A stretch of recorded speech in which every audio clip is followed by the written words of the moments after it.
Sebab itulah dulu aku selalu kata, kalau ada kebun, jangan ambil babi jaga kebun. Takut anak cucu tak berasa hasil. Hari ni kita tengok macam mana pempengaruh daripada Pakatan Harapan yang diterajui oleh DAP itu sendiri. Apa mereka tak kata? Apa tengok? Latar belakang pembelajaran macam dengan budak bangang sekok yang keluaran daripada pondok kononnya. Aku tak tahulah sama ada dia ni betul-betul keluar ataupun dikeluarkan. Dari segi apa yang kita tengok daripada sini, kita dah faham dah. Ini bukan saja-saja keluar. Silap-silap memang kena tendang keluar. Boleh pula dia memuji Kamal Katu disebabkan kepala anjing mereka ni pi ke sana. Kan? Walhal dulu kepala mereka ni lah yang duk pergi cerita kata, Kamal Katu ni dia lah yang tak bagi azan dalam bahasa Arab, tutup sekolah agama. Hari ni hang boleh tengok macam mana mereka boleh patah balik dan jilat sejilat-jilatnya. Hangpa nampak tak?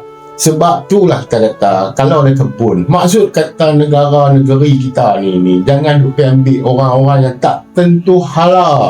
Babi ni sifat dia apa? Sondoi. Hang tanam ubi ke, hang tanam pisang ke, memang dia sondoi. Dia takkan bagi tanaman tu naik subur. Dia memang makhluk perosak. Inilah babi-babi yang cuba merosakkan anak agama Islam kita.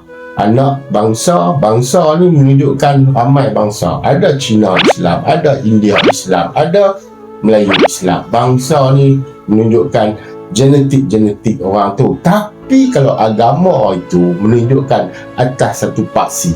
Jadi kerosakan ni cuba diwujudkan dari dulu lagi. Mereka hantar budak-budak ni duduk sekolah agama, mereka hantar masuk pondok, mereka hantar masuk universiti Madinah lah, universiti Azhar, bawa masuk my universiti di Jordan, Syria.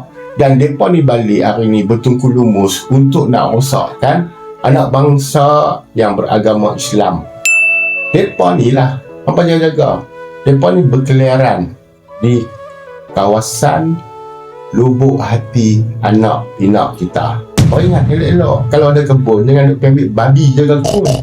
Takut anak cucu tak merasa hasil. Apa tengok macam mana babi duk jaga kebun kita? Padu lah macam babi lah.